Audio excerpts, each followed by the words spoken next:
Very pleased to announce that we have Marjorie Sardella with Beauregard's Original Photographic Art. She's right down the street in Franklin, and she's brought some wonderful photographs that you can see in the back of the room. And thank you again for being here. And Marjorie, thank you. Thank you. Okay. All right. This is the neighborhood that we stay in whenever we're in Paris, and it goes back over 20 years. And this is the avenue that takes us down to Donfer-Rochereau, and also that is the was our friend there, the lion. Anyway, when we would be doing anything, whether we've been dining out, eating, on an excursion or whatever, when we would come back, because Paris is a very walkable city, even though I'm a big fan of the metro. So we would be coming back, and this would be the street we would be walking along and getting very near our neighborhood. This is a view I took from our hotel room, or our second home. And if you're looking at the, right here at the street and around there, that's a park. By the way, we were talking about catacombs earlier, and with some of you, and mentioning that people will line up on the other side of that park to go see the catacombs in Paris, which is freaky. I've never gone, but that's okay. We've done other things. And as you can tell, I took this in the fall. We were there in September, just recently. But if we want to go anywhere in our neighborhood, we just cross that little walk down at the bottom, and then we start over toward, there's the metro, but there's also cafes. One of our favorite Lebanese restaurants is there. I always check those out. And it's there's also marketplaces and so forth. So this is our neighborhood when we're in Paris. One of the things we discovered when we started traveling to Paris was, we would take the students, and I'll give you a little history about that later, is that we traveled, actually, I'll tell you now, for 17 years with students from Boston College. It was a program that my husband founded and directed at Boston College, and part of the summer program would be, as freshmen, they would do community service, and then in their second year, they would get to travel to France specifically for a very intensive study period.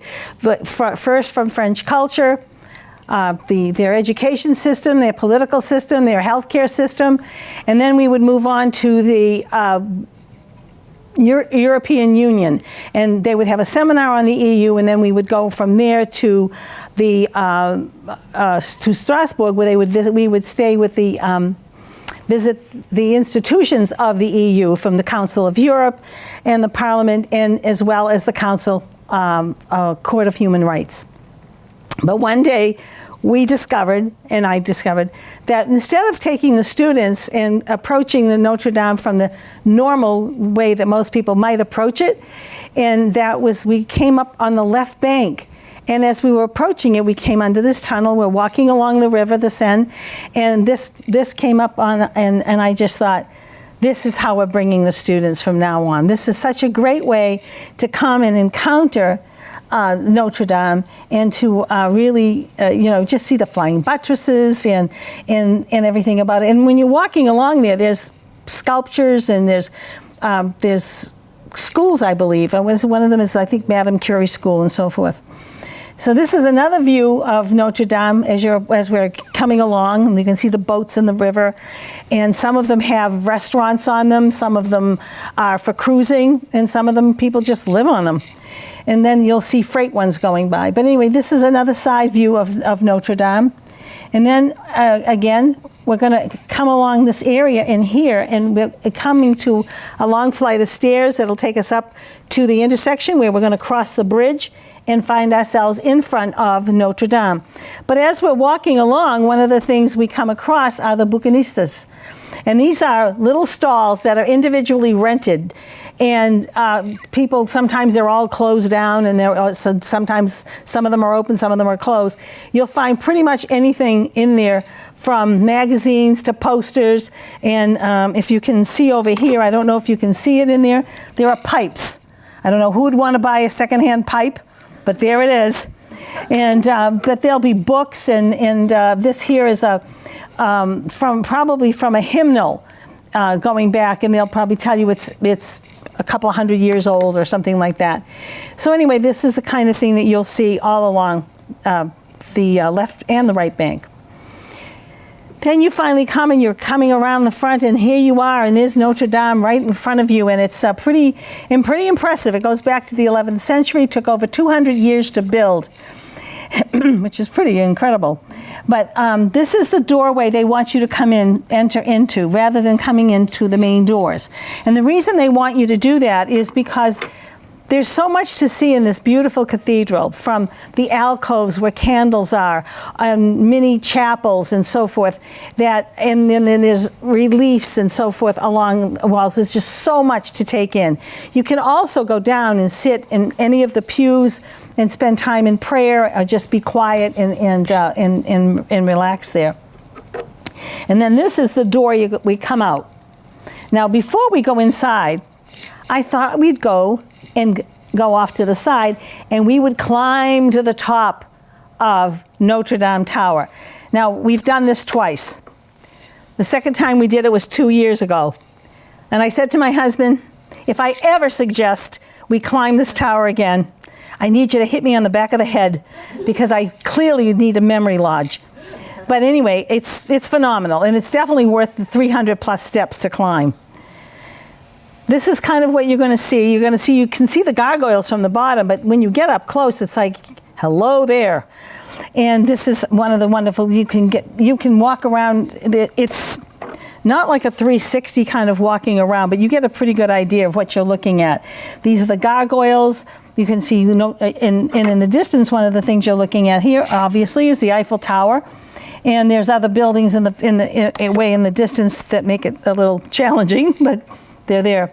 I love aerial views. I love to be able to look out and see parts of a city or a town that you don't see from the ground. And it's one of the reasons I like taking a little boat cruise through a city, just so you can see it from a different angle. This is another angle that you won't see much from the ground. And you can see the sidewalk. I think you can some of you see the sidewalk over there on the side right there? Yeah.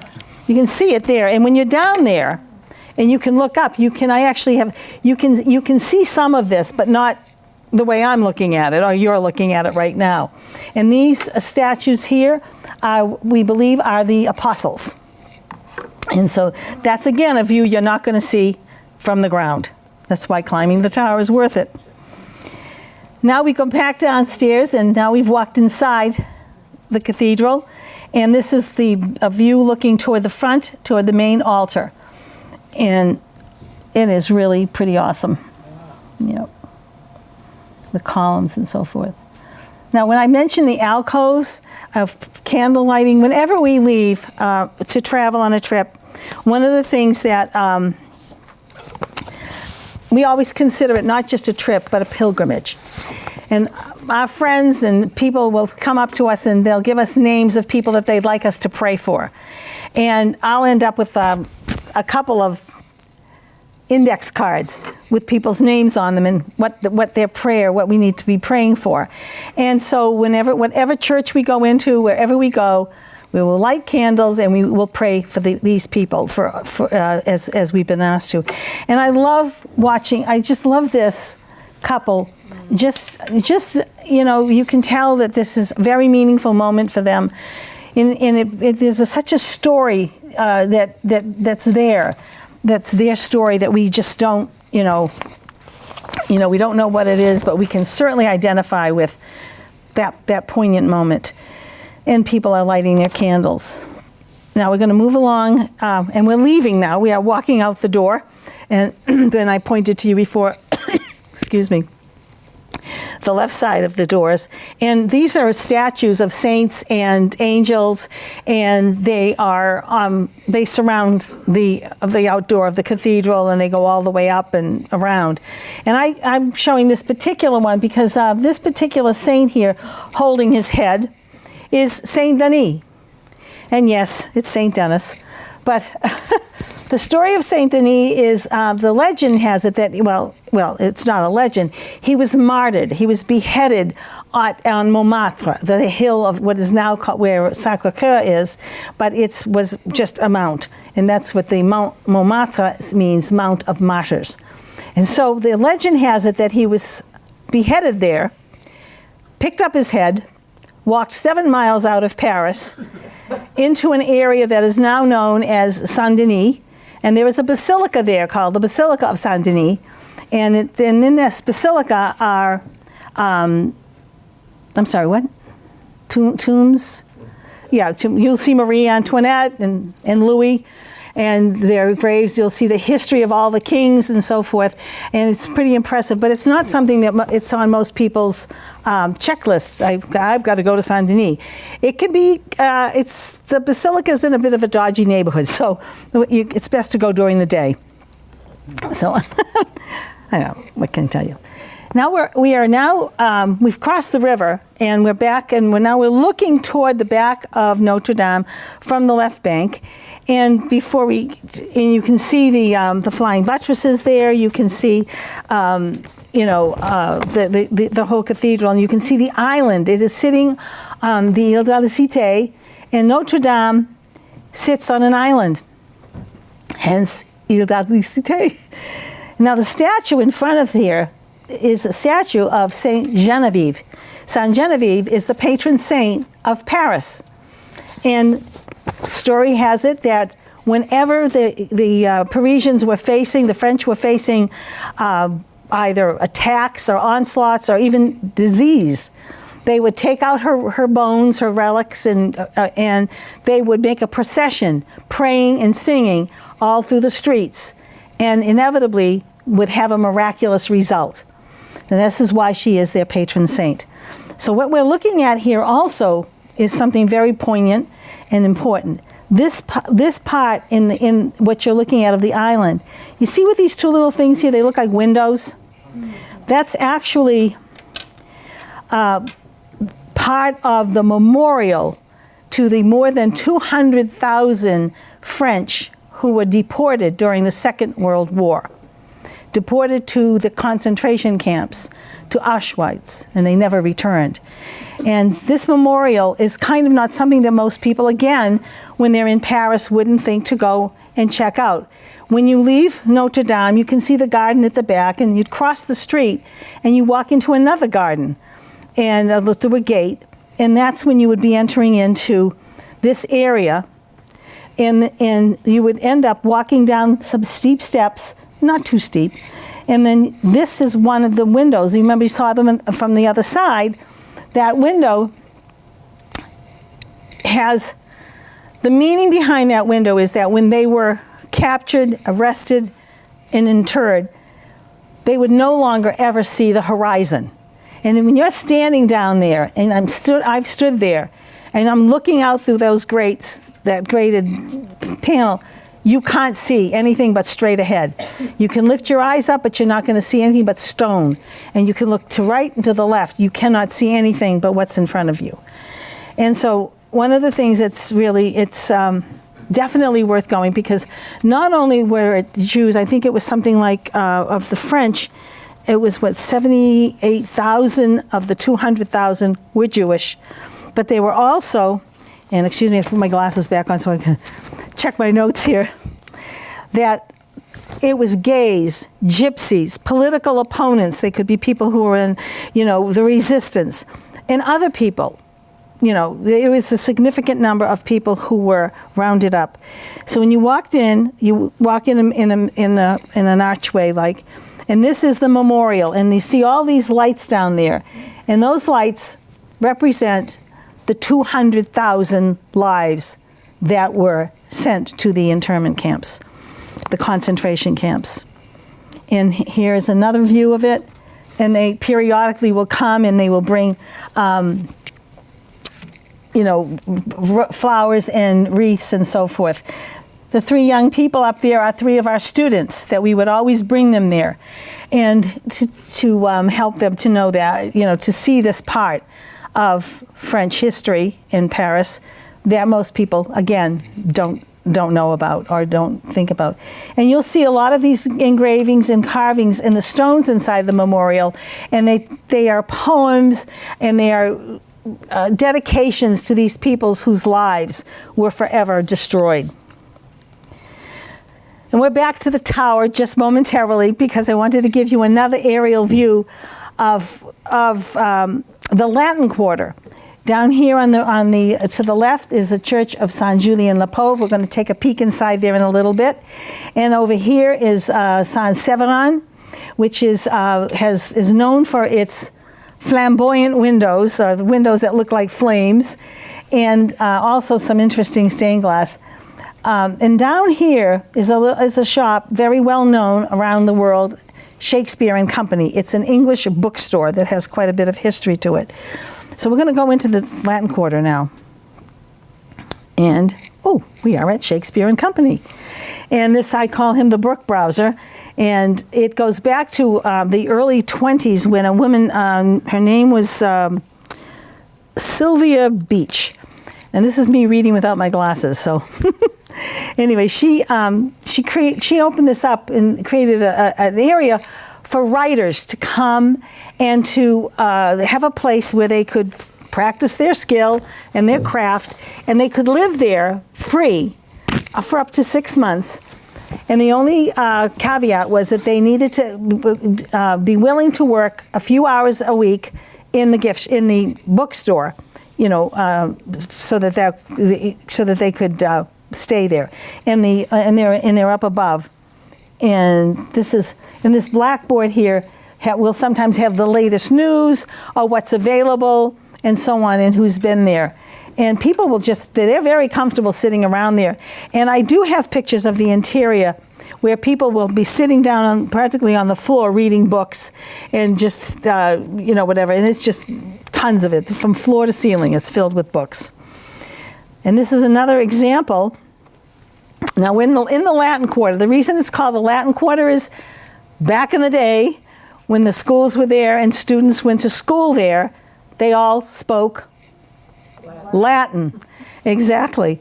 And this bookstore, the building itself goes back hundreds of years, but I don't think the books do. But we spotted this bookshop when we were in the Latin Quarter, and just walking in there, if you're claustrophobic at all, it's a challenge, that's for sure. But this is an example of the books that were the shops that were there for the students. Now, I mentioned St. Julien-le-Pauvre. It's one of the oldest churches in Paris, and it is a Greek Melkite Catholic church. That is my right in the Eastern Church. I'm Catholic, but I am Eastern Catholic. This part of the, I'm pointing to the wrong thing. This part of the outer part of the building goes back to the 11th century. Inside, this is the interior, and this is called an iconostas, and it's the door. And it's the door that's between heaven and earth. And when liturgy is not being celebrated, they're closed.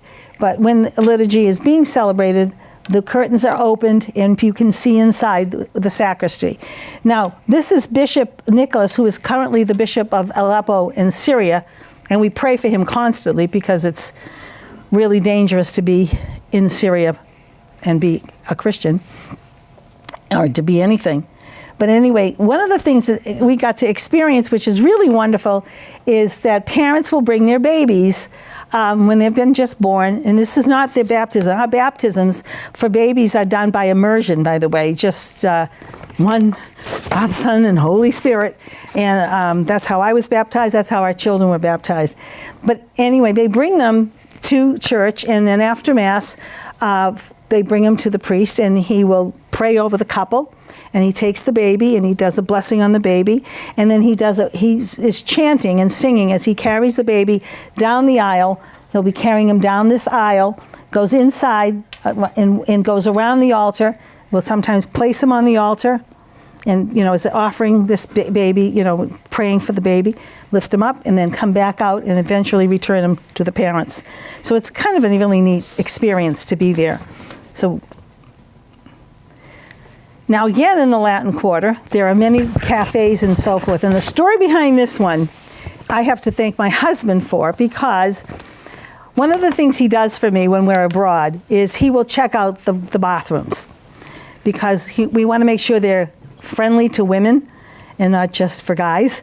So one of the things that will happen is he will go up, check them out, come back and tell me, you're good, or we're going to have to find someplace else.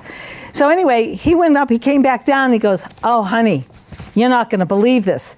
The spiral staircase to the bathroom is, you have to go up like this. And I'm not kidding you. It's literally just one person getting up there. So, of course, my camera's with me. I go up, I climb up, I do my thing. And then I said, well, I got to take some pictures. And I open up the window, and I'm looking, and I said, oh, this is kind of cool. You know, it's a little on the, grainy side. But to me, it's kind of a classic look. Can't quite tell the period, even though this was taken probably about, 10 years ago, maybe. It could be the 20s, it could be the 30s, it could be the 40s. It's hard to tell because of just the coloring and the lighting of it all. But I call it Café à la Nuit. These are more cafes, and this is the one on the right is in the Latin Quarter. But this one here on this side here on the right is Cedre de Lebanon. It's one of the #1 Lebanese restaurants in Paris. And when we go there, even if it's been a year, 2 years, or whatever since we've been back to Paris, they see us coming in and they are hugging us and welcoming us. They are so happy to see us. And the food is outstanding. My criteria for a Lebanese restaurant is it has to taste like my mother made it. And it's usually pretty good. So that's one of our favorites. Now, one of the other things is you see street entertainers. And during the day, they'll be doing rollerblading, they'll be acrobats, they'll be doing any number of things. Along with, you'll see lots of street musicians. But at night, you'll also see what we call the fire jugglers. And so I have to apologize for the blurriness and everything, but it's more like a painting. We'll think of this as my photographic paint.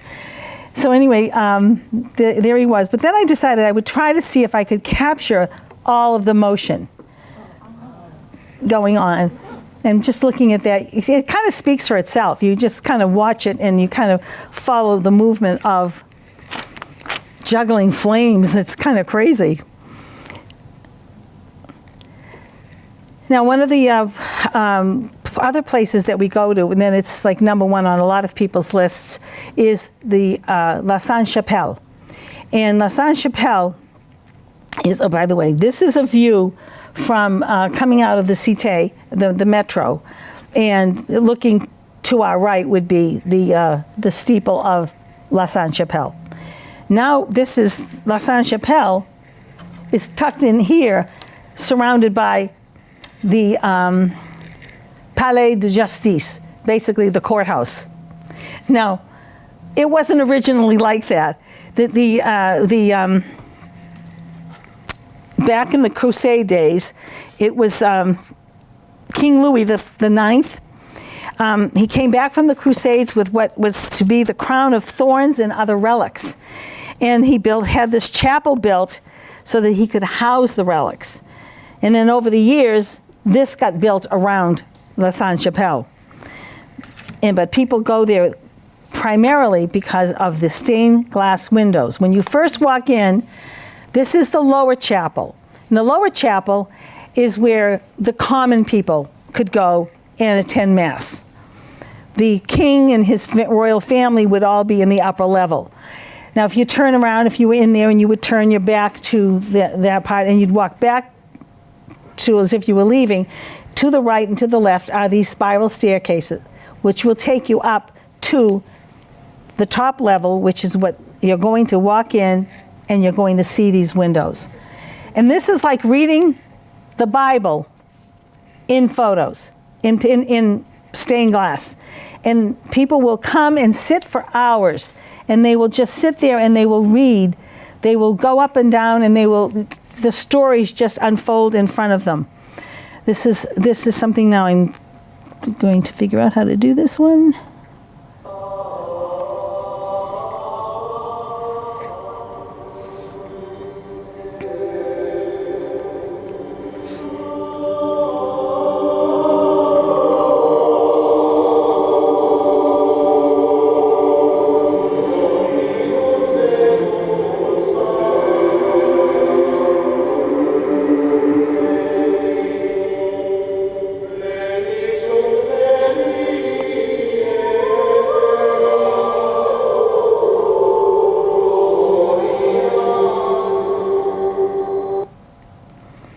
Now, we were fortunate to be able to be there at this particular time because when, see, I'll go back up here for just a second. When we got there, we were like the last people that they let in. And you have to go through security and everything, because when we got in there, they apparently were shutting it down because they were getting ready to do some filming. And so it was the first time we had ever been inside the chapel, La Sainte-Chapelle, with maybe a handful of people. Usually it would be filled with people, and chairs lining both sides of the wall, so people would like sit on one side so they could take everything in, and then they'd go across the room and they'd sit on the other side and take in the room and take in the windows and so forth. It's also a place where they have concerts, and in the evening it's magical.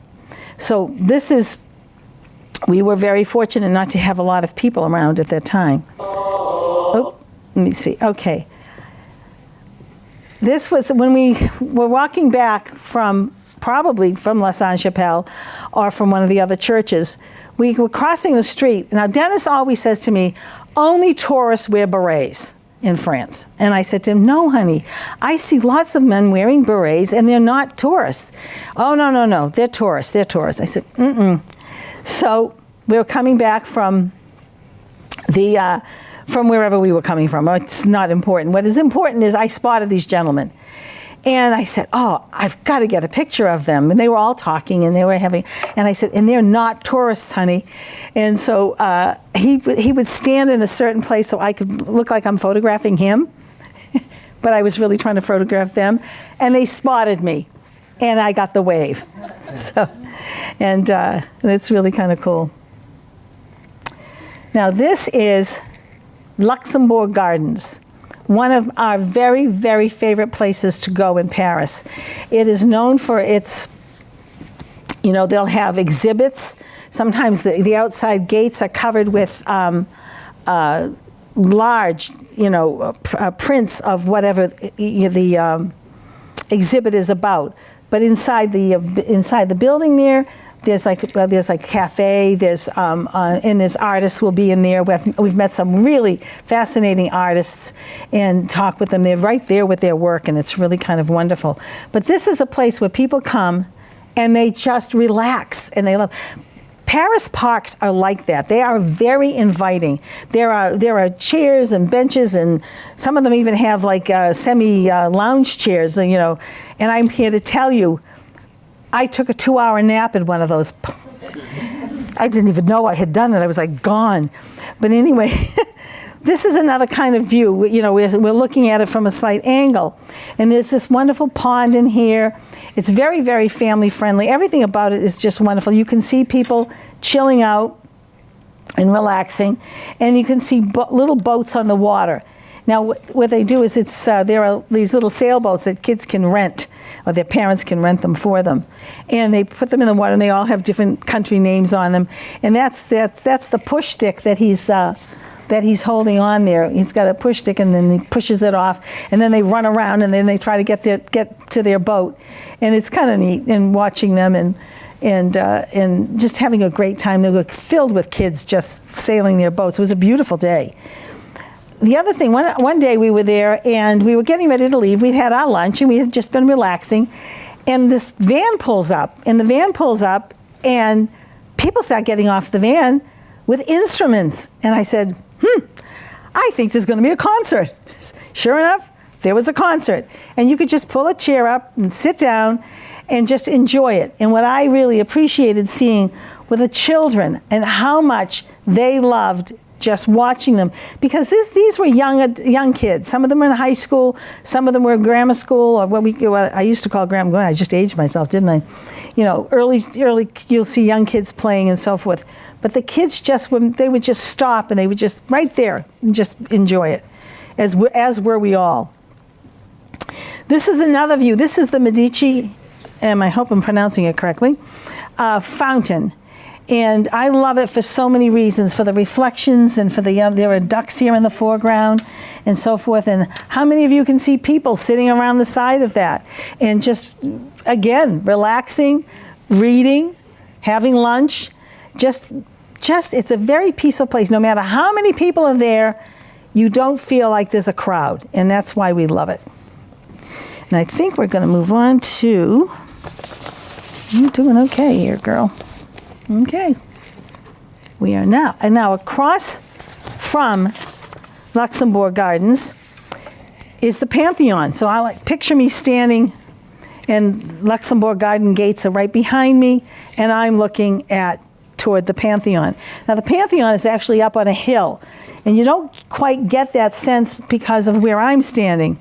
So to get to the Pantheon, in France, it's unlike the Pantheon in Rome, which is still a church. The Pantheon in Paris was a church, but is now basically a mausoleum where very famous Frenchmen are buried. And there's only one French woman that was buried there, and that's Madame Curie.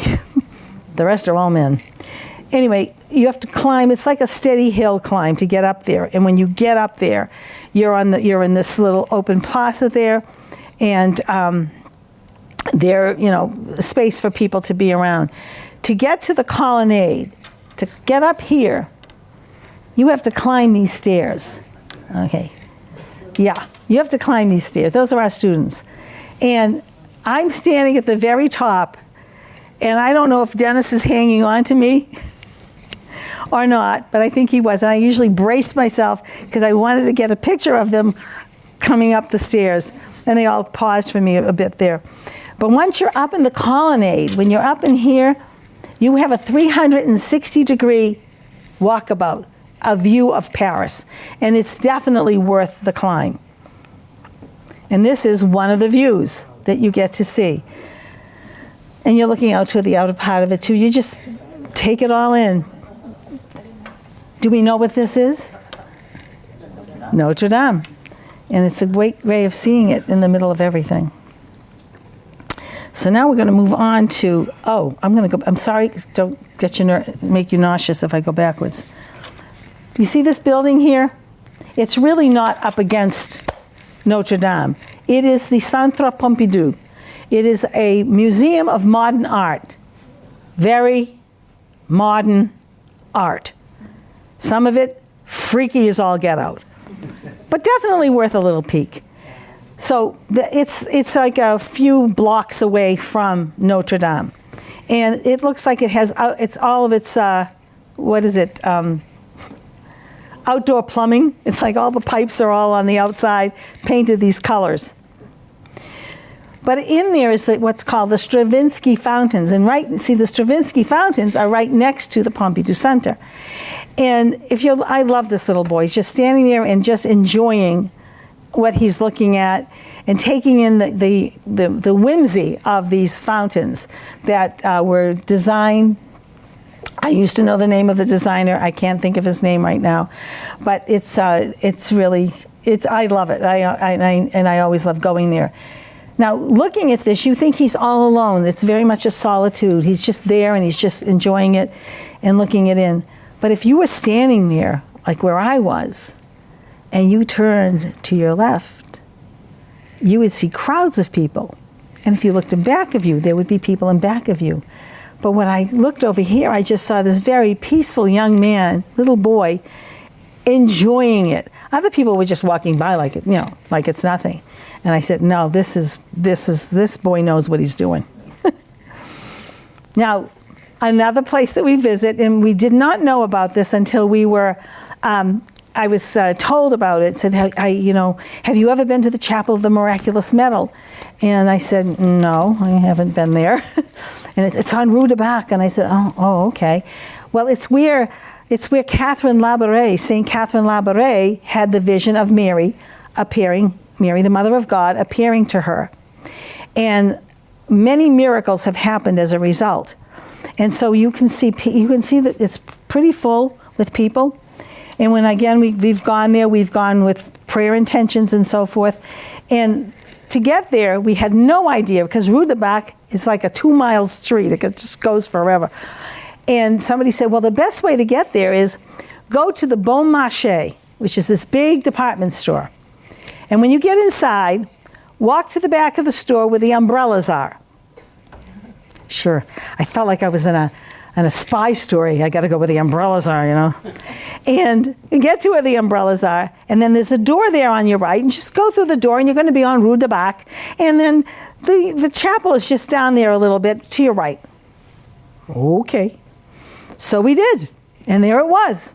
And we walked into the courtyard, which on one side the walls are lined with tiles, all of them saying merci, merci, merci.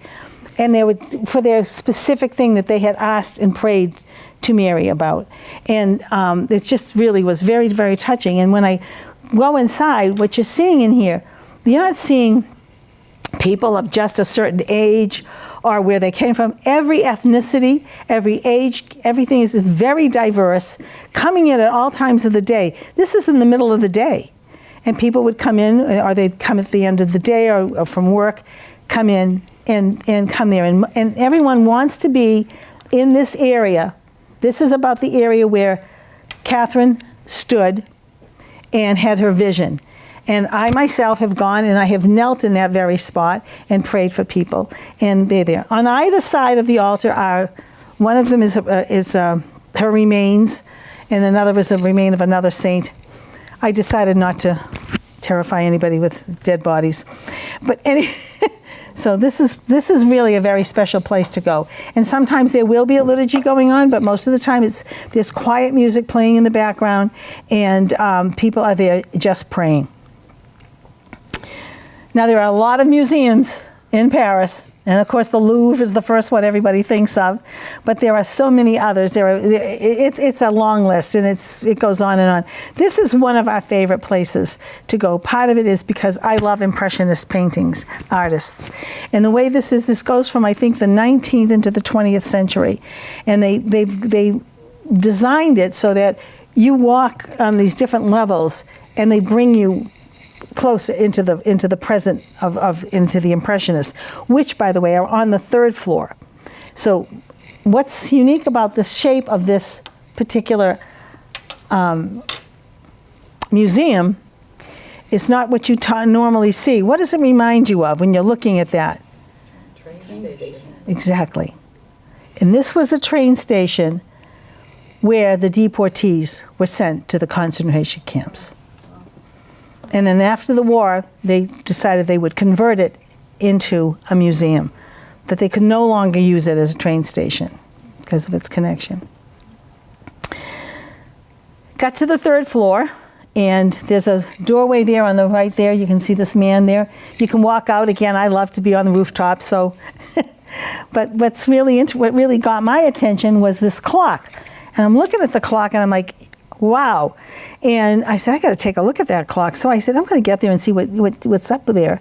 And I walked up and I took a picture of it. And what's in here, across the way, is Sacré-Cœur, sitting on Montmartre. So I said, oh, here's a better view of it. There we can see it very clearly, very crisply. And you can see all the people that have managed to get up there. There's 2 ways of getting there. And they're sitting there and they're looking out over the city. One way is to take what's called, you get the metro, and the metro takes you to, the stop is Abbesse.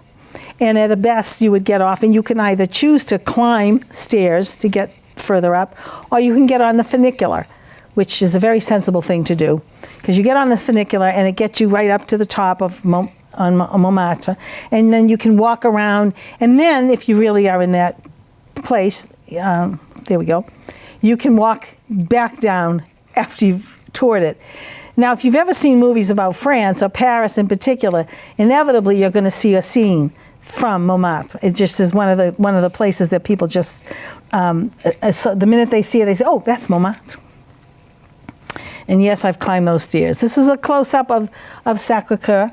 And again, you come up and you'd be coming off on here from the metro.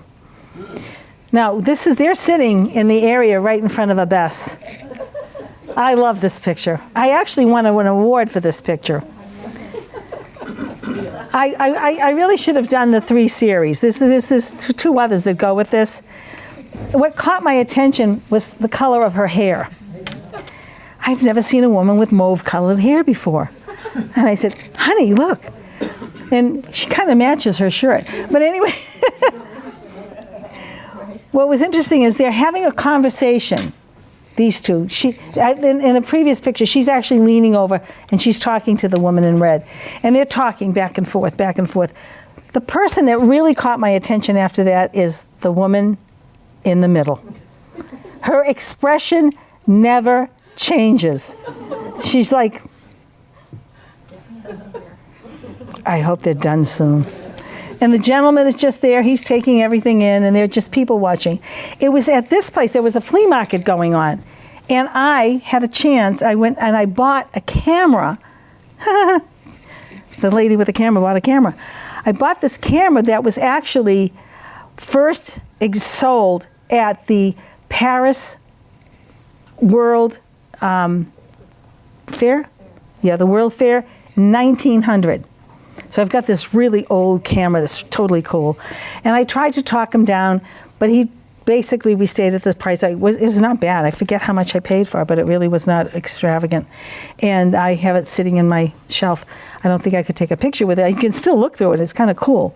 But, and snap pictures and everything. But I just love these ladies and this gentleman, and I just thought I got to share this one. You'll see lots of artists in Montmartre. You'll see them all over Paris, especially near Notre Dame and on the bridges and so forth. And in Montmartre, you'll see a variety of artists. Some of them are really good, and some of them not. And so here they all are doing their thing. And then, there we go. And this is another thing that's a very big thing. You'll see this everywhere you go, not just in Paris, but there'll be artists that'll do a caricature of an individual who's willing to sit down and have a caricature made of them. But this little girl captured my attention because there she was with her camera, and she's reminded me of me. So I said, there we go. Now, one of the things everyone does when they're in Paris is you want to walk down the Champs-Élysées. If you haven't walked down the Champs-Élysées, do it. When you get the chance, you've got to go down the Champs-Élysées. There are shops, and I'm not a shopper that way, but it's, there are parks and so forth. Now, to take this photo of the Arc de Triomphe, where do you think I'm standing? Right. I'm right in the middle of the road. I'm standing on one of these, balancing myself because I wanted to get it straight on. I didn't want to be the angle. I've got enough angle shots. I really wanted something straight on. And my husband's going, get out of there, get out of there. You're going to get hit by a car. I said, no, I'm standing here. They'd have to hit the light. They're going to hit the light. But here we are at the Arc de Triomphe. Love, love, love flea markets and open markets. And one of our favorite places, which we discovered a few years ago, is called the Marché de l'Aigre. It is ginormous, and it fills up this whole area. You can see this area here with the apartment building. It literally surrounds it. Inside on the bottom, though, that's where you would buy your meats and so forth. But outside, you can buy every kind of fruit and vegetable, all kinds of, spices and so forth. And then there's all kinds of articles and stuff. The shoe one got me. They were only either a left foot or a right foot. But there's not a pair of shoes there. Because they've kept them hidden away because people would pick up a pair of shoes and walk off with them. Exactly. So I thought that was totally cool. Very smart. And but I've bought my share of my family's from the Middle East, and one of the things I collect are camels, and little camels and carvings and bronze camels, and I have bought several from this flea market over the years, and you always can make a deal, so it was kind of cool. So I have my collection, and I've also bought some beautiful French china, little pieces that I knew my daughter liked one time, and she was like, oh my gosh. Now, I love this lady here. She's shopping for her hat at the Marché de l'Aigre, and she's clearly kind of trying to make a decision between this hat and this hat, I think. I'm not sure. But she's there doing her thing. There's also food markets everywhere. This one in the lower corner, that's from in the neighborhood that we live in when we're in Paris. It's called the Rue de Guerre. And then this one here is Rue Mouffetard. And here is when we come off of the metro at the Cité, which when we were looking over at La Sainte-Chapelle, off behind is what the flower market, which is unbelievable. Every kind of flower, tree, plant, orchids, just amazing. And on weekends, it's also a bird market. So you can buy parrots and chickens and you name a bird, they're selling it. And it's kind of interesting, that's for sure. And they also have some beautiful shops which has authentic French products that are made in France. And that's where I shop. I'm not a person that likes to shop I'm not I'm not a Bon Marché person. Visiting any place, but going in the evening is always beautiful because of the lights and the reflection on the water. And this here is a bateau mouche. And when you're in Paris, one of the things you want to make sure you're doing is you want to be traveling, and you want to be able to see Paris from all different angles. And this is in the evening. And here along here, I actually had a more clearer picture of it, but it's called the Conciergerie. And it's where, during the French Revolution, where people who were about to be executed were held prisoner, including Marie Antoinette. And Marie Antoinette had her own little chamber. We've been in there. And she prayed most of the time and so forth. And she was there, and they would bring her children. She could look out the window and see her children. But then she was eventually executed. But aside from that, it's still a beautiful view. Now we've all got to go to the Eiffel Tower. And you got to go at day and night. In the evening, they started doing this at the, when we went into the year 2000, the millennial year. They decorated it, and I don't know if it starts at 9 o'clock, because believe it or not, 9 o'clock in Paris during the summer, spring and summer, is like 7 o'clock here in the summertime. It's bright. It's why it's called the City of Light. And so it's around between 9:30, 10 o'clock. When it gets to 10, the lights all start sparkling and twirling around, and it goes on for about 10 minutes. It's absolutely magical and beautiful. I'm going to say something went right out of my head at that point. When I used to come back from France after we'd been abroad, I'd always feel kind of down. And I thought, I'm jet lagged. Turned out it wasn't jet lag. I was missing the light. And I was missing the length of the days, and I was missing the brightness. Even on a rainy day, it's still bright. And I realized we would be going someplace, and somebody said, well, what time is it? And I say, oh my gosh, it's 7 o'clock. And you would think it would be 4 o'clock in the afternoon. You had no idea, and it was just amazing. And so when I got home and I finally realized why I was in the mood I was in, it was because I was missing the City of Light. Now this is another angle. I always like to get up close and personal. And this is a view of the Eiffel Tower from the bottom. When you get up, when you take a tour in the Eiffel Tower, the elevator goes at an angle and then goes up. And there are different levels that you can go when you're on there. You can stop I'm pointing over here like you can see me. That's one of the places you can stop around here, and then you could go to the top. I always go to the top. I stop at different places. Of course I go to the top. This is one of the views of Paris from the top of the Eiffel Tower at night. And to me, I just love it. It's magical. It's another reason why it's the City of Light. Now, one of the things you don't see in this picture, but in Paris, because back in the day, when was the Tour Montparnasse built?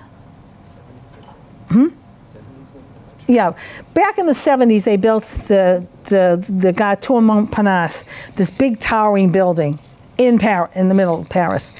Infuriated after a while, they said no, and they put a ban on buildings being higher than a certain height. and which is another reason why it's such a bright city to walk around, because you're not walking around. So it's when you're in the outside of town, Paris, that's where you get to La Défense. This is a picture that I took from the Bateau Mouche.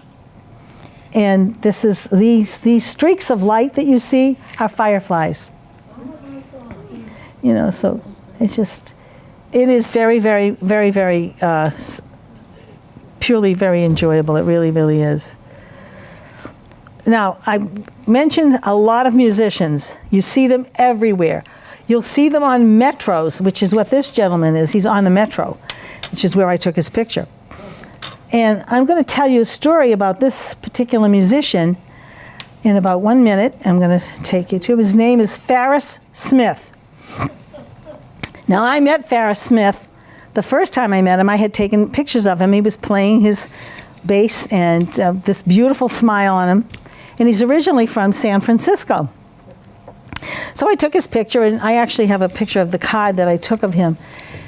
And I even had him on my trifold. And when I was there, what was interesting was that we're coming back. Dennis and I had just come from someplace, I forget what, and we were crossing the bridge. And as we start to cross the bridge, I spot him. And I said, honey, is that him? He looks like he's setting up to perform. Is that the same one? He says, let's go find out. So we walked over, crossed the bridge, got over there, walked up to him, and I showed him the brochure, and I said, is this you? And he goes, same hat, same vest, same tag. He says, yep, that's me. And that's when we began to get to know each other. We're friends. What I had done was that we talked, and I had sent him the photos that I had taken of him. And we matted them, mounted them and everything, and then I sent him some note cards with his picture on them and so forth. And he wrote back to me. He was just like so touched and so grateful. And he told me, you can use my picture, you can do whatever you want, you never need my permission. And so you can see us exchanging and having a really great time just talking. And before we finish things up, this is a sample of what we have always experienced when we are there. So I'm just going to hit this now.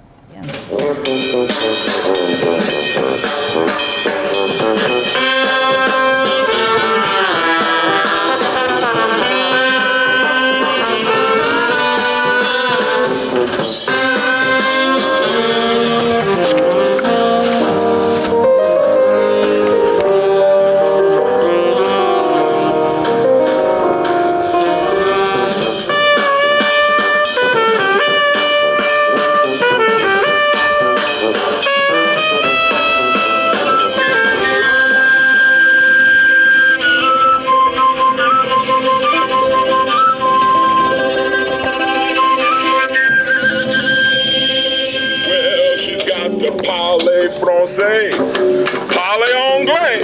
She's got to comprehend the little things that I say. I'm looking for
Well, I want to thank you all for your interest, and I hope you enjoyed this little tour of Paris that I've come to love. While some of what I have shared with you through my photography can be considered tourist opportunities. I am a firm believer that regardless of where we live, it's important to be that tourist even in your own hometown or state. It's amazing what you will discover when you really look around as though visiting for the first time. Dennis and I have kept returning to our beloved France since his retirement and have, over the course of time, both with our students and now as a couple, spent a total of more than 2 years in Paris. I know Paris better than I know Boston. And as Gertrude Stein said, America is my country. Paris is my hometown. Thank you.